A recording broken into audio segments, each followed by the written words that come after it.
Tenemos aquí del verso 37 al 40. Pablo viene golpeado por la turba. Cuando están a punto de meterlo a la fortaleza, Pablo pide permiso al comandante. ¿Y qué es lo que hace? Se me permite decir algo, pero Pablo le habla en griego. El comandante, al ver que Pablo le habla en griego, se sorprende y lo que hace es que lo confunde con un egipcio. Un egipcio que hace un tiempo se había levantado contra Roma, se había levantado contra Jerusalén, quería derribar las murallas de Jerusalén, atacar la fortaleza Antonia, pero Félix, el gobernador, se dio cuenta y entonces mandó su caballería al desierto y mataron a muchos de ellos, otros fueron apresados y el egipcio y otros más huyeron. Por eso andaban buscando a este hombre que era el egipcio. ¿Por qué se decían que eran 4,000 sicarios? Y aproveche de dónde sale la palabra. 4,000 sicarios porque ellos usaban una espada que se llamaba sica. Sicario viene de sica. Entonces, esta espada era una daga pequeña que estos hombres, como tenían vestiduras anchas, la cargaban dentro y cuando se acercaban a sus oponentes, los mataban. De aquí, sicario, por eso son 4,000 sicarios. Pero hermano, lo que quiero que veamos es esto. Pablo, a pesar de esta confusión grave, mire el contexto, él viene apedreado, viene adolorido, viene todo golpeado, y este le va a decir ahora que si no es aquel egipcio sicario. Pero ¿qué hizo Pablo? Él lo que hace es que se identifica. Pablo no irrespetó a la autoridad civil de ese momento, la autoridad militar, por decirlo de esta manera. Él se identifica y dice: yo de cierto soy judío de Tarso, de Cilicia. Tarso era una ciudad que del rango de Atenas y del rango de Alejandría. Para recordar Atenas, donde estaban los filósofos, los estoicos, los epicúreos. Para recordar Alejandría, de allí era Apolos, y Tarso era una ciudad del rango de este. Pero él dice que se le permite hablar al pueblo, pero cuando Pablo habla al pueblo, entonces le habla en lengua hebrea. Y lengua hebrea les está hablando en lengua en arameo, que era la lengua nativa de los judíos. Hermano, lo que quisiéramos aplicar esta mañana es que a pesar de la situación que Pablo estaba viviendo, a pesar de la confusión que este comandante tiene con él, Pablo no falta el respeto a la autoridad. Y eso es importante para nosotros hoy, porque hoy que estamos en un mundo donde todo el mundo irrespeta a todo el mundo. Los hijos no respetan a los padres, los estudiantes no respetan a los profesores. La gente no respeta a nadie, a los gobernantes, cogen por Facebook, donde que sea, y nadie, el respeto se ha perdido. Y ese es un ídolo en esta sociedad. Pero hoy, como estamos viendo, hermanos, nosotros como creyentes, nacidos de nuevo, bajo ninguna circunstancia que estemos viviendo, estamos llamados a irrespetar a las autoridades civiles, a irrespetar las autoridades militares.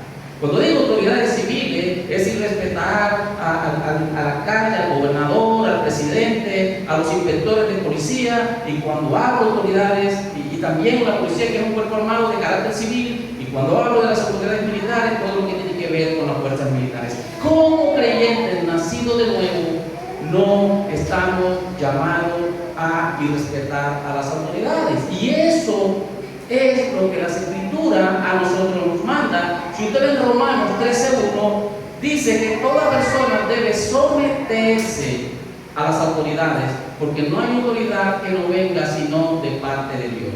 Hermano, el alcalde, el gobernador, el inspector, el que esté, Dios lo quiso, porque Él gobierna y Él tiene el control, y nosotros como creyentes estamos llamados a respetarlo. En Tito capítulo 3 verso 1 se pide que se recuerde a los creyentes que se sujeten a los gobernantes, a las autoridades, y que sean obedientes. Pedro también anima a someterse a toda institución humana por causa del Señor. ¿Por qué nosotros como creyentes entonces tenemos que respetar a las autoridades? Por causa de Cristo. Recuerde que nosotros somos ciudadanos del reino de los cielos y que estamos llamados a vivir como hijos de luz. En ese sentido, mis hermanos, esta manera de comportarnos en la vida práctica muestra claramente, es evidencia de una vida transformada por el Evangelio. Hermano, un creyente que anda en redes sociales juzgando, hablando y respetando a todo el mundo, tiene que revisar su conversión, tiene que revisar si verdaderamente pertenece al Señor o no lo es. Pero, como Pablo está ante una acusación de enseñar contra el pueblo, contra la ley y contra este lugar, él va a presentar defensa de la siguiente manera. Él va a decir a los judíos que él es uno de ellos, celoso por la ley, que su transformación se debió a un encuentro con Jesús resucitado y que su misión a los gentiles no es una afrenta, no es para acabar el judaísmo, sino que es un mandato de Jesús. Y hecho silencio, habló en lengua hebrea, diciendo en este sentido lengua aramea. Y esto nos lleva a nuestro segundo punto, su testimonio personal. Miren lo importante que es el testimonio personal en un creyente para presentar defensa de la fe, para presentar defensa del evangelio que predica. Dice: varones, hermanos y padres, verso 1 del versículo 22. Oíd ahora mi defensa entre vosotros. Y al oír que les hablaba en lengua hebrea, guardaron más silencio. Y él les dijo: yo de cierto soy judío, nacido en Tarso de Cilicia, pero criado en esta ciudad, es decir, en Jerusalén, instruido a los pies de Gamaliel, estrictamente conforme a la ley, instruido a los pies de Gamaliel, estrictamente conforme a la ley de nuestros padres, celoso de Dios, como hoy lo soy todos vosotros. Verso 4. Perseguía yo este camino hasta la muerte, prendiendo y entregando en cárceles a hombres y a mujeres, como el sumo sacerdote también me es testigo, y todos los ancianos, de quienes también recibí cartas para los hombres, y fui a Damasco para traer preso a Jerusalén también a los que estuviesen allí, para que fuesen castigados. Lo que Pablo les está diciendo, recuerden, está dando esta turba enardecida, estos judíos que quieren lincharlo, que buscan matarlo por las acusaciones en su contra. Él está hablando, y miren lo que les va a decir: yo soy judío, yo fui criado en Jerusalén, mi educación fue a los pies de Gamaliel. Gamaliel era un maestro prominente, era lo más excelente venerado por los judíos de esa época en cuanto a la ley. Pero Pablo dice algo: yo era celoso de Dios como ustedes. Y esta palabra, celoso de Dios, era que Pablo, cuando perseguía a la iglesia, él lo que estaba pensando era que estaba haciendo un servicio a Dios. Pablo no perseguía a los cristianos pensando que estaba haciendo un mal, él estaba pensando que estaba haciendo un servicio a Dios. Por eso, él perseguía el camino, y cuando escuchamos el camino, entonces está hablando de la iglesia. Lo que está diciendo Pablo: miren, yo le enseño contra el pueblo, yo soy uno de ustedes, yo entiendo y comprendo el celo que ustedes tienen por el cual me quieren matar, pero yo era más celoso que ustedes, porque yo perseguía a los creyentes, porque yo encarcelaba a cristianos, porque yo pedía cartas para ponerlos presos en la cárcel. Es lo mismo que sucede, hermanos, y sígame aquí con cuidado, porque esta conversión de Pablo, aunque no es igual a la de nosotros, tiene mucho que ver en sus características. A nosotros no se nos puede olvidar también quiénes eran. Nosotros no se nos puede olvidar que nosotros, los que hemos creído en Cristo por la fe y los que hemos nacido de nuevo, también en un tiempo éramos incrédulos. También éramos como los que están allá afuera. Por eso nosotros no somos enemigos de ellos. Pero no ser enemigo de ellos no quiere decir que tú seas amigo de ellos para hacer lo que ellos hacen. No, nosotros no somos enemigos de ellos. Por el contrario, nosotros expresamos nuestro amor también a ellos en la manera de que cuando les predicamos el evangelio, porque es la única manera de que ellos puedan venir a los pies de Cristo. Esa es nuestra misión, predicar el evangelio. Entonces, si Pablo estaba diciendo que era uno de ellos, que era celoso como ellos, ¿cuál sería la pregunta de esta gente? Pablo, ¿y entonces qué pasó contigo? Aquí viene, ¿y qué es lo que va a hacer Pablo entonces? Les va a narrar su conversión. Y es la segunda vez que tenemos la conversión de Pablo en este libro. Primera vez, Hechos 9, narrada por Lucas. Ahora la tenemos narrada por el mismo Pablo. Y en Hechos 26, Pablo también nos la va a narrar. Como dice un momento, aunque hay detalles que aplicaron a Pablo en su conversión, por lo menos la luz resplandeciente, el camino de Damasco y todas estas cosas, de alguna manera, esta es la misma historia de conversión de todo creyente. Y espero que usted la pueda ver, porque a veces no la vemos en el texto, pero espero que la pueda ver en esta mañana. Y vamos a ver algunas características de la conversión de Pablo, y al final vamos a ver que sí es casi la misma de nosotros. Pero aconteció, verso 6, que yendo yo al llegar cerca de Damasco, como a mediodía, de repente me rodeó mucha luz del cielo. Imagínense, a mediodía, si usted mira aquí a mediodía el sol, y Pablo está diciendo que le resplandeció mucha luz del cielo a mediodía, ¿cómo sería esa luz? ¿Cómo sería esa luz entonces? Dice que caí al suelo y oí una voz que me decía: Saulo, Saulo, ¿por qué me persigues? Yo entonces respondí: ¿quién eres, Señor? Y él me dijo: yo soy Jesús de Nazaret, a quien tú persigues. Y los que estaban conmigo vieron a la verdad la luz y se espantaron, pero no entendieron la voz del que hablaba conmigo. Y dije: ¿qué haré, Señor? Y el Señor me dijo: levántate y ve a Damasco, y allí se te dirá todo lo que está ordenado que hagas. Y como yo no veía a causa de la gloria de la luz, llevado de la mano por los que estaban conmigo, llegué a Damasco. Pablo iba camino a Damasco. ¿Qué iba a hacer? ¿Usted recuerda? Él llevaba carta para sacar a buscar creyentes, seguidores de Cristo, los que habían creído en Cristo, para traerlos presos a Jerusalén. Eso era lo que Pablo iba a hacer a Damasco, y es cuando tiene este encuentro que acabamos de relatar. Ahora, cuando Pablo habla que le rodeó mucha luz del cielo, como a mediodía, su audiencia, que era judío, comprendían perfectamente bien que Pablo estaba hablando de un encuentro divino, que Pablo estaba hablando de un encuentro con el Dios de Israel, con el Dios de sus padres, y ellos lo entendían muy bien, porque Salmo 4:6 dice: la luz de su rostro. La palabra nos enseña que aquel que se viste con vestidura de luz, aquel que iba de noche como columna de fuego acompañando al pueblo de Israel en la tierra prometida, ellos conocían eso perfectamente bien. Pero mire lo que Pablo dice de esta luz. Verso 11: y como yo no veía a causa de la gloria de la luz. Cuando leemos no tenemos en cuenta estos detalles, pero mire lo que dice: y como yo no veía a causa de la gloria de la luz. O sea, una luz, pero que era gloriosa. Entonces no era una luz normal. Hermano, nuestra conversión, mi conversión, tu conversión, no fue quizás como la luz de mediodía. Quizás tú no ibas para Damasco, pero como aprendíamos esta mañana, a nosotros nos resplandeció la luz del Evangelio de la gloria de Cristo. A nosotros nos resplandeció esa luz en nuestros corazones. Por obra del Espíritu Santo fuimos transformados en su poder.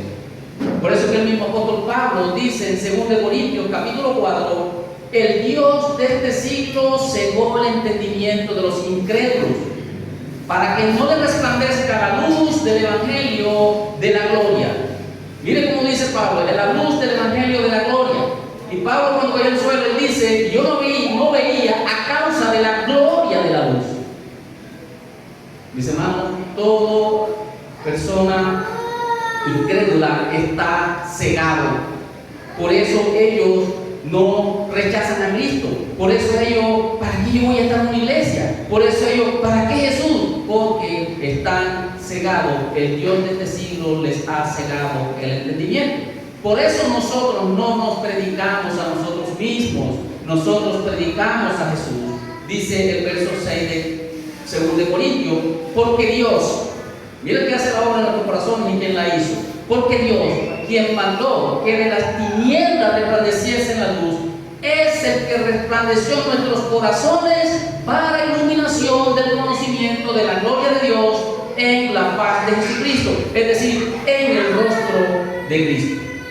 Por eso nosotros hoy somos salvos. Por eso es que la salvación es de Jehová. Por eso es que nosotros no podemos salvar a nadie por nosotros mismos, sino por medio de la predicación del Evangelio.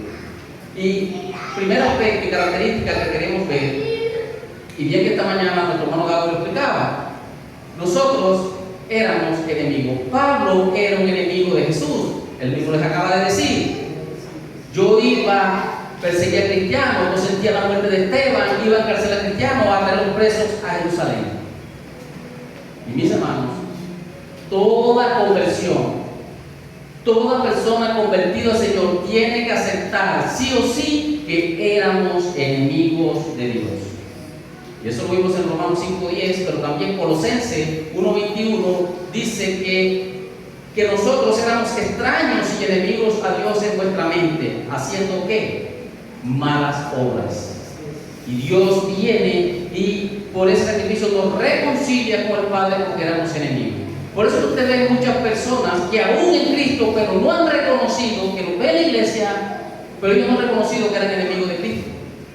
Quizás ellos están basándose en sus propios medios. No, allá el hermano que eres pecador, aquel que eres que atacaba, aquel que eres que era prohibido. No, yo en mi casa oraba todos los días, mi mamá era evangélica y mi papá también. 5 de la mañana oraba, así, hermano, todos nosotros éramos enemigos de Dios en otro tiempo. Y hasta que no reconocemos esa verdad, nosotros no vamos a poder crecer espiritualmente. Pero vimos que Pablo tuvo un encuentro con Jesús. Este enemigo, Dios le transforma la vida. Ahora, ¿quién salió al encuentro de Pablo? Dice que le rodeó una luz y yo oí la voz y le dijo: yo soy Jesús de Nazaret, a quien tú persigues. No podemos olvidar por qué Pablo le dice a esta audiencia que era Jesús de Nazaret. Él lo que le está diciendo es que a ese que ustedes mataron, ellos sí sabían que crucificaron fue a Jesús de Nazaret. A ese que ustedes mataron, ese es el Mesías. A ese que ustedes crucificaron, ese es el Señor. Era el Mesías prometido. Él lo mataron, lo crucificaron ustedes, pero Dios le levantó de los muertos, Dios lo resucitó, y ese fue el que salió a mi encuentro, y a ese es quien yo sirvo ahora, a Jesús de Nazaret. Ahora, Pablo no estaba diciendo: yo busqué a Jesús. Hermanos, ninguno de nosotros que por la gracia de Dios hemos sido salvos, hemos buscado a Jesús, hemos buscado a Dios. La palabra nos enseña que no hay uno justo, no hay uno bueno y no hay quien busque a Dios. Mis hermanos, Dios salió a nuestro encuentro. Dios salió a nuestro encuentro, y por eso es lo glorioso de la salvación. Por eso es que nosotros podemos esperar un domingo con ansia para congregarnos, cuando podemos entender estas cosas, mis hermanos. Pero cuando esperamos una lluvia que se vaya a la luz para yo congregarme, tengo que preguntarme si yo he entendido esto o si realmente soy salvo. Pero entendiendo estas cosas, nosotros sí o sí nos congregamos. Pero miramos otro detalle importante. Pablo era el hombre más peligroso para la iglesia en ese entonces. Pablo era el hombre que más odiaba a Cristo con todas sus fuerzas. Pablo perseguía este camino, perseguía a Cristo. Pero de repente Dios transforma a Pablo en una nueva criatura. Y este es un ánimo para nosotros. A veces nosotros nos fijamos mucho, colocamos nuestra mirada mucho en el hijo, en el familiar, en el amigo, en el esposo o en la esposa, que no le pueden mencionar a Cristo porque enseguida le dañan el día. Enseguida le dañan el día como le hablan de Jesús. Y de pronto tú estás acongojado y empezar: no, pero yo no puedo hablar ni siquiera nada. Yo no sé qué hacer. ¿Saben? Cuando vemos esta conversión de Saulo, quiero decirte que hay esperanza. Porque la persona que más odiaba a la iglesia, la persona que más odiaba a Cristo era Saulo de Tarso. Y ese es Pablo que estamos viendo hoy aquí. Entonces, no te fijes en la persona, no te fijes en lo que rechaza, fíjate en el poder de Dios para salvar. Él es el que puede hacer la obra. Tú sigue predicando el Evangelio, tú sigue predicando el Señor. Vamos a ver al final por causa de eso vamos a ser rechazados, vamos a ser odiados, pero es la única manera de que las personas puedan ser salvas. Y si estás aquí en esta mañana, mi hermano, no es porque tú, no, yo un día iba y se me dio por buscar a Jesús. A mí se me metió, yo vine solo. No, hermano, ya el Señor había salido a tu encuentro. El Señor te sacó de tu camino de perversidad, de tu camino de pecado, de tu camino de egocéntrico, para que vinieras a sus pies y vivir para la gloria de Él. Ahora vemos lo que Pablo menciona. Él va a traer también como testigo a un judío piadoso que tenía buen testimonio, Ananías. Ananías va a decir a Pablo, él mismo es el que va a decir, no, Pablo, que Dios lo había escogido.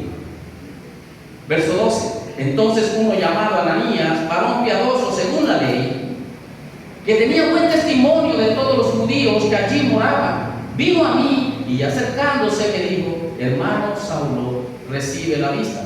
Y yo en aquella misma hora recobré la vista y lo miré. Y él me dijo, el Dios de nuestros padres te ha escogido para que conozcas su voluntad y veas el justo y oigas la voz de su boca, porque serás testigo suyo a todos los hombres de lo que has visto y oído. Ahora pues, ¿por qué te detienes? Levántate, bautízate y lava tus pies, invocando su nombre. Todos aquellos que el próximo domingo vamos a tener el gozo de bautizarlos como iglesia, mis hermanos, ¿por qué te detienes? Levántate y bautízate. Van a dar ese paso de representarse, de simbolizar esa unión con Cristo delante de la iglesia y delante de todos los testigos. Pero ahora, lo que hace Ananías aquí, cuando Pablo presenta a Ananías, dice que Ananías presenta a Jesús como el justo. Y recordemos que Pablo está hablando a judíos, y esto está haciendo referencia a la profecía de Isaías 53, que tuvo cumplimiento en Cristo Jesús. Y dice, por su conocimiento justificará mi siervo justo a muchos y llevará las iniquidades de ellos. Pablo, predicando en Antioquía de Pisidia, también les habló diciendo que todo aquello de que por la ley de Moisés no pudiste ser justificados en Cristo, es justificado todo el que cree. Porque Pablo está diciendo aquí a estos judíos, miren, yo no estoy contra la ley. Yo lo que les estoy diciendo es que Jesús es el cumplimiento de esa ley y que ustedes no pueden ser justificados por la ley, sino por Cristo. Pablo lo enseñaba en contra de la ley. Y yo lo he llamado para que oiga su voz. Y lo escogió. Y mire este detalle. Iban todos con Pablo camino a Damasco. De pronto usted no lo ha visto, pero esto es importante que lo veamos. Iban todos con Pablo camino a Damasco. Viene la luz, escuchó la voz. Todos vieron la luz. Pero solo Pablo escuchó la voz. La entendió. Y muchos de nosotros, y podemos estar aquí sentados, muchos vemos la luz, muchos vemos los milagros, vemos las sanidades, vemos la vida transformada, vemos todas estas cosas, pero jamás escuchamos la voz. Miren, hermano, entre tantas personas que ven las maravillas de Dios y que tú puedas escuchar la voz de Dios, eso es un milagro asombroso. Por eso es que ser salvo no es cualquier cosa, mis hermanos, no es una cosa menor. Esto es asombroso. De tantas personas, este campo pudo escuchar la voz de Dios. Eso es asombroso. Todo el mundo puede estar aquí.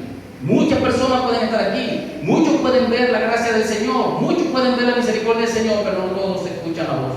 Porque los que escuchan la voz de Dios son sus ovejas. El Señor Jesucristo dice en Juan 10, mis ovejas oyen mi voz y me siguen. Solamente las ovejas de Él. Entonces, si podemos nosotros, hermanos, escuchar la voz de Dios para nuestra vida, eso es asombroso y maravilloso para nosotros. Ahora lo que quiero que vean es que, y ustedes lo que han visto pueden responderse, ¿qué hizo Pablo para salvarse? ¿Qué hizo él para salvarse? Nada. Dios es el que lo salva. Pablo es un enemigo de Dios. Dios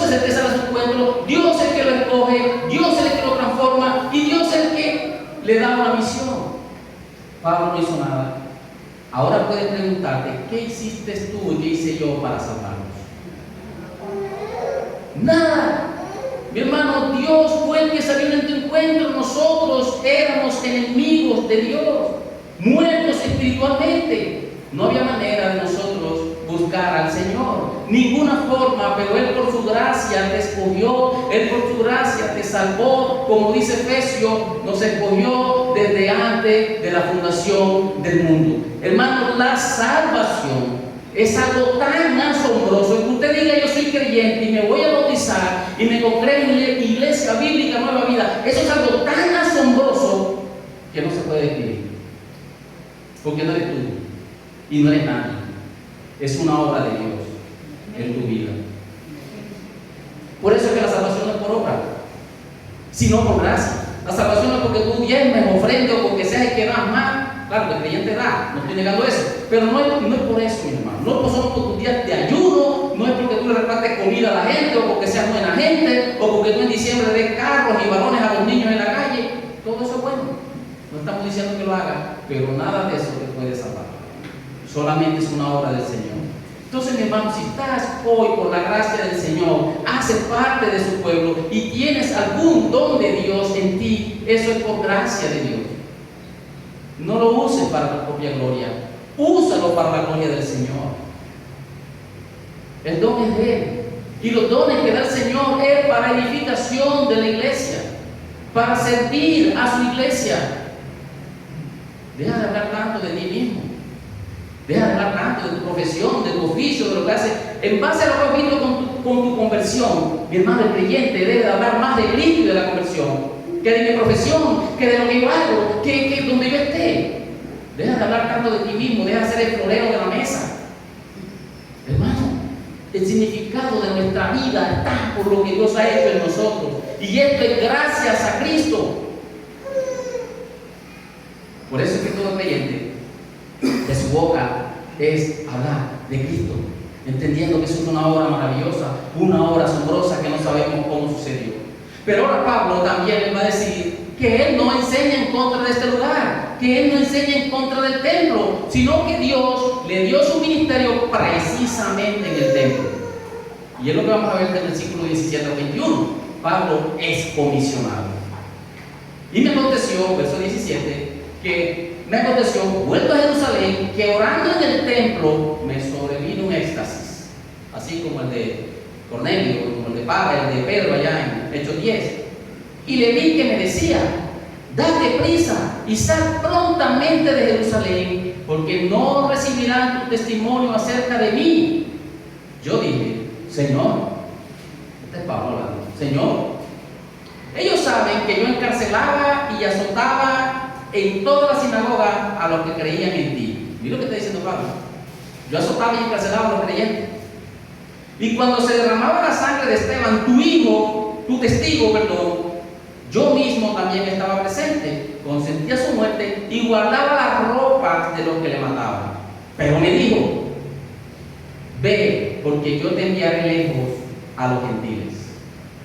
Y aquí donde vamos a llegar, a veces cuando ustedes ven de pronto el poco de versos, esto tiene un objetivo. Aquí es donde vamos a llegar al énfasis del texto. Aquí es donde vamos a llegar al clímax de esta narración, que es que cuando Pablo menciona que el Señor le dice: ve, porque yo te enviaré lejos a los gentiles. Cuando Pablo menciona esto, ahí fue. Porque lo que Pablo estaba diciendo delante de esta turba judía enardecida era que Dios traía salvación también a los gentiles. Y para un judío, un gentil era un perro. Un gentil, en el antiguo mundo, vamos a decirlo de esta forma, se dividía en dos: judíos y gentiles. No había más nada. El que no era judío entonces era un gentil. Y un gentil era considerado como un perro, era considerado como un incircunciso, era considerado como alguien que no podía hacer parte del pueblo de Dios. Y si querían estos gentiles hacer parte del pueblo de Dios, entonces tenían que hacerse primero prosélitos judíos. ¿Qué son los prosélitos judíos? Aquel que se abrazaba la circuncisión, abrazaba la ley, abrazaba toda la ley ceremonial, toda la ley alimenticia y las costumbres judías. Y cuando Pablo hace esta confirmación, cuando Pablo habla de esta manera, él dice, se confirmaron. Hemos confirmado lo que decía. Este enseña contra el pueblo, este enseña contra la ley y este enseña contra este santo lugar, es decir, el templo. Ahora, su odio, mis hermanos, era tan tremendo que miren lo que dice. Y le oyeron hasta esta palabra. Hasta cuando dijo que el Señor había enviado a los gentiles, hasta ahí lo oyeron. Y lo oyeron hasta esta palabra. Entonces, después de esto que pasó, alzaron su voz diciendo: quita de la tierra a tal hombre, porque no conviene que viva. Y como ellos gritaban y arrojaban sus ropas y la lanzaban por el aire, imagínense ese odio por Pablo en ese momento. ¿Saben por qué? Porque el mensaje del Evangelio colocaba a judíos y a gentiles en igual condición delante de Dios para salvarse, solamente por la fe en Jesús, que es el único justo. Y mis hermanos, ¿cómo reacciona hoy el mundo al cual le predicamos el Evangelio? De la misma forma. Mi hermano, pero es que yo eso no lo he visto. Bien, nuestra tarea es predicar el Evangelio, pero esto va a traer como resultado odio, va a traer como resultado rechazo, va a traer como resultado persecución. ¿Cómo así? Tú puedes estar bien en tu casa, el resto de tu familia es incrédula. Tú estás bien en tu casa hasta el momento que mencionas a Cristo. Ahí vas a ver cómo te dicen: cállate la boca, quítate de aquí, o sea, no queremos saber nada de eso. Hasta ese momento todo está en paz. Pero cuando mencionas a Cristo, ahí vas a ver cómo se alteran. Tú estás bien con tu grupo de amigos hasta que estás con ellos, del pasado, hasta que estás con ellos en reuniones y le mencionas a Cristo. Ahí sí, no. Tú allá con lo tuyo y nosotros acá con lo mío. Y hermanos, te sacan de WhatsApp, te sacan de Facebook, te sacan de todos lados. Ya no te invitan a los cumpleaños, no te invitan a nada porque eres un entorno. Si a ti no te rechazan es porque tú no abres la boca para predicar el Evangelio. Porque quizás le tienes miedo al rechazo, quizás le tienes miedo al odio, quizás le tienes miedo que te aborrezcan, quizás le tienes miedo a que te sigan aprobando. Pero como tú abres tu boca para predicar el Evangelio, vas a experimentar esto en carne propia. A veces no lo experimentamos porque es que no le predicamos a nadie. Ahora no todo el mundo te va a rechazar. Pero, mis hermanos, predicar el Evangelio es la única manera que todas estas personas incrédulas pueden ser salvas. No es fácil decirle a una persona que solo en Cristo hay salvación y no en María. Esto lo va a ofender. No es fácil. No es fácil decirle a una persona que sin Cristo son enemigas de Dios. Hágalo. Para que vean. A mí me ha pasado. Decirle a una persona que sin Cristo es enemiga de Dios es una ofensa grande. Pero esa es la verdad. Y no podemos callarlo. Decirle a una persona que necesitan arrepentirse de sus pecados, háganlo. Para que vean cómo se va a ofender y cómo le va a responder. Entonces, mis hermanos, no nos extrañemos por el rechazo, no nos extrañemos por el odio, no nos extrañemos por la persecución del incrédulo cuando proclamamos el Evangelio de Cristo. Este es un mundo caído donde están, como estábamos nosotros, muertos espiritualmente, cegados por el Dios de este siglo, y no les puede resplandecer la luz de Cristo a menos que nosotros prediquemos a Cristo Jesús. A menos que eso suceda, sus ojos no van a ser destapados para que puedan ver la realidad, para que puedan ver la posición en que se encuentran sin Cristo ante el Dios Todopoderoso. Todos los hombres, mis hermanos, sin excepción, y lo veíamos esta mañana, sin excepción, enemigos de Dios, muertos espiritualmente y condenados a la ira de Dios. Y esta es la esperanza del Evangelio. Pero Dios envió a su Hijo, Jesús, quien fue a recibir la ira de Dios en la cruz del Calvario, para que todo aquel que cree en Él sea salvo y tenga vida eterna. Por eso es que predicamos el Evangelio. Pero tenemos que decirle la realidad a las personas. Es un engaño decirle a la gente, decirle al borracho, decirle al que está en sus caminos, decirle: Cristo te ama. Es un engaño. Y es la peor maldad que le podemos hacer a una persona. Es mejor decirle: mira, en tu condición eres enemigo de Dios y estás expuesto a la ira de Dios por causa del pecado. Pero Cristo Jesús, nuestro Salvador, vino a saldar esa deuda. Ahora, mis hermanos, por eso es necesario el arrepentimiento. Vamos a un tercer punto para ir ya terminando, y este es más corto. ¿Cómo presenta Pablo su defensa? Ahora, el tercer punto es apelando a su derecho. Dice, verso 24, mandó el tribuno que le metiesen a la fortaleza y ordenó que fuese examinado con azotes, para saber por qué causa clamaban así contra él. Y cuando le ataron con correas, Pablo dijo al centurión que estaba presente: ¿os es lícito azotar a un ciudadano romano sin haber sido condenado? Cuando el centurión oyó esto, fue y dio aviso al tribuno, diciendo: ¿qué vas a hacer? Porque este hombre es ciudadano romano. Vino el tribuno y le dijo: dime, ¿eres ciudadano romano? Él dijo: sí. Respondió el tribuno: yo con una gran suma adquirí esta ciudadanía. Entonces Pablo dijo: pero yo no soy de nacimiento. Así que luego se apartaron de él los que le iban a dar tormento, y aún el tribuno, al saber que era ciudadano romano, también tuvo temor por haberlo atado. Mi hermano, recuerden que el tribuno no sabía por qué la gente tenía este odio violento contra Pablo. Recuerden que cuando él llegó, la multitud no entendió qué era lo que pasaba, porque unos decían una cosa y otros decían otra. Cuando Pablo llega y le pide permiso al comandante para hablar, él lo hizo en griego. Pero cuando va a hablar al pueblo, él lo hace en lengua hebrea, es decir, que lo está haciendo en arameo. El tribuno hasta ese momento no sabía ni por qué la gente odiaba a Pablo de esa manera, que le pedía que le quitara la vida, que le pedía que lo quitara de la tierra.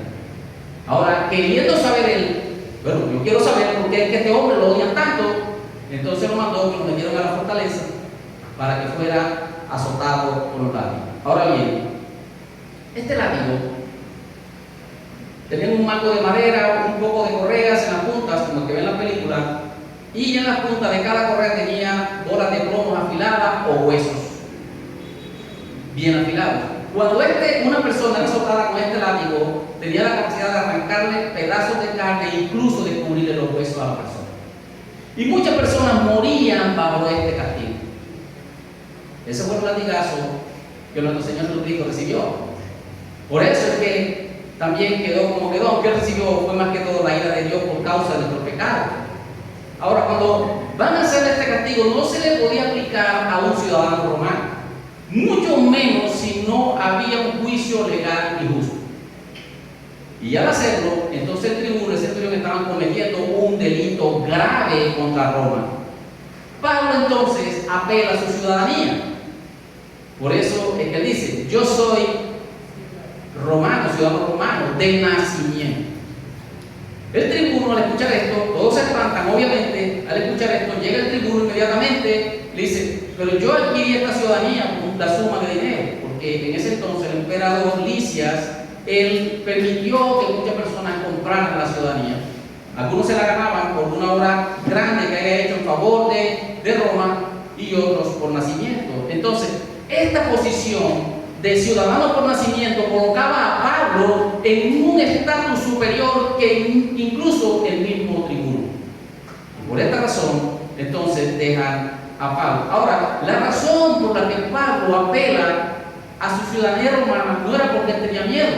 Recuerden que él había dicho, los contextos son buenos, que estaba dispuesto no solo a ser atado, sino también a morir por Cristo en Jerusalén.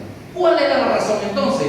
Primero, la soberanía de Dios, que estaba orquestando todos estos eventos. Y segundo, porque Dios le había dicho que él tenía que comparecer ante reyes, y él también tenía que llegar a Roma, y no se había dado en este momento. Entonces, aquí otra aplicación. Como creyente, nosotros podemos hacer uso de nuestros derechos civiles ante las autoridades legalmente constituidas. Además, muchas veces creemos que humildad es cuando usted trabaja 20 años en una empresa y después le dicen que no lo van a liquidar, después le dicen que no lo van aliviamos su trabajo y dicen, todo se lo dejo al Señor. No, eso no es humildad. Si usted hizo su trabajo, usted puede apelar a las autoridades legalmente constituidas, porque a veces confundimos eso. Si usted trabaja 3 meses, 4 meses, usted dice, no, yo eso se lo dejo al Señor. No, vaya, apela a las autoridades constituidas para que se le restauren sus derechos económicos si usted estuvo trabajando. Pero ahora, ¿cómo debe hacerlo? Con absoluto respeto por las autoridades y por el prójimo. Usted no puede faltar el respeto ni a las autoridades ni a su prójimo. Y ahora mismo, mis hermanos, esto es una aplicación final. Miembros de Iglesia Bíblica Nueva Vida. Como creyentes nacidos de nuevo, nosotros tenemos una misión. ¿Cuál es la misión? De ir y predicar el Evangelio. Pero nosotros tenemos que tener presente que nosotros predicamos el Evangelio a un mundo caído, a un mundo que aborrece a Dios, a un mundo que aborrece a Cristo, a un mundo que no quiere saber nada de eso, que vive centrados en sí mismo. Yo hago lo que quiera, yo hago lo que me gusta, a mí nadie me manda, yo vivo sola. No tengo perrito que me ladre. Todo el mundo quiere vivir a su manera, mis hermanos. Por eso, cuando predicamos el Evangelio a mentes cegadas, cuando predicamos el Evangelio a personas muertas espiritualmente, donde nosotros estábamos antes y éramos antes de eso, no se extrañen por el rechazo, no se extrañen por el odio, no se extrañen de eso, y eso no debe ser motivo para usted afligirse, para no predicar más el Evangelio. Sabe que Jesús nos dio, si a mí me persiguieron, a ustedes los perseguirán, si a mí me rechazaron, a ustedes los rechazarán también. Pero sigamos predicando el Evangelio. Lo segundo que quiero que veamos es que muchas personas también te van a demandar explicación de lo que tú crees. Muchas personas también te van a demandar explicación de la fe tuya. ¿Y cómo tenemos entonces que abordar esta situación? Como dice 1 de Pedro 3:15, estar siempre preparados para presentar defensa con mansedumbre y reverencia ante todo lo que demande razón de la esperanza que hay en nosotros. Ahora, ¿cómo vamos a estar preparados para eso? Primeramente tenemos el Espíritu Santo de Dios. Nosotros podemos ver la voz de Dios, escuchar la voz de Dios, ¿dónde? En su palabra. Por eso, mi hermano, estudia las Escrituras, estudia la palabra de Dios, medita en la palabra de Dios, ora en la palabra de Dios, para que cada día seas instruido. No todas las respuestas a todas las cosas están en la Biblia. Y muchas personas quieren saber todo. Quieren saber hasta para dónde vamos. Pero hermanos, el mismo Dios lo aclaró desde un principio. Las cosas, en Deuteronomio 29:29, las cosas secretas pertenecen a Jehová nuestro Dios, mas las reveladas son para nosotros y para nuestros hijos para siempre. Usted no le esté buscando las 5 patas al gato. Lo que se ha revelado es para nosotros y para nuestros hijos. Las cosas secretas déjenselas a Dios. No se ponga a estar entonces inventando cosas. Y hermanos, la mejor manera de presentar defensa del Evangelio es nuestro testimonio personal. Decirle al incrédulo, mira, yo era igual que tú. Pero tú eras malo, precisamente era más malo que tú. Por eso mismo predico el Evangelio, para que puedas ser salvo. Yo también pensaba y hacía todo mis pensamientos. Yo también actuaba mal. Yo también era un pecador. Como dice Pablo, yo era más celoso que ustedes. Pero igual también decirle, nosotros no podíamos ver a causa de nuestro pecado. Nosotros éramos enemigos de Dios, pero tampoco lo sabíamos y estábamos expuestos a la ira de Dios. Pero Dios salió a nuestro encuentro. Dios me escogió, Dios me salvó y ahora me ha dado la comisión de predicarte el Evangelio. Y mira, mi amigo, que escuchas en esta mañana, cada vez que Dios te habla a través de su palabra, cada vez que escuchas que te prediquen el Evangelio, es Dios que está saliendo a tu encuentro. Es Dios que está saliendo a tu encuentro. No te des el lujo de despreciarlo, porque un día Él va a juzgar el mundo con justicia. Y lo peor que le puede pasar a un ser humano es partir de este mundo sin Cristo. Lo digo con todo respeto, porque la pérdida de un ser querido es algo que duele. Yo también he perdido ser querido, pero eso no es que huela algo. No huela algo. No tiene agua. Hermano, es en vida que hay que predicar el Evangelio, para que no se enfrente a la justa y santa ira de Dios en el día final, como aprendíamos en esta mañana también. Por eso, hermanos, la predicación del Evangelio es poder de Dios para salvación. Iglesia Bíblica Nueva Vida, recuerda, siempre preparados para presentar defensa de la esperanza que hay en nosotros. Y ten presente siempre que le predicas a un mundo caído, le predicas a un mundo que aborrece a Cristo, no a ti, aborrecen a Cristo. Y de alguna cosa se van a valer con tal de rechazar a Cristo, porque no te rechazan a ti, es a Cristo. Saulo era un hombre con un pasado criminal, si lo decimos de esta manera, pero hoy él predica a Cristo, a sus connacionales, aunque lo odien. Amigo que me escuchas, si estás aquí, el Señor ha salido en tu encuentro. Quizás hoy estás pensando ir camino a Damasco, hacer lo que tu mente te dice, lo que tu carne te dice, siguiendo las corrientes de este mundo. Pero la invitación está abierta: arrepiéntete y cree en Jesús. Tus pecados serán perdonados, tendrás salvación y tendrás vida eterna. Mis hermanos, el Señor sigue añadiendo bendición a su palabra. Gracias damos a Dios. En este momento vamos a aprovechar. Gracias, mi hermano.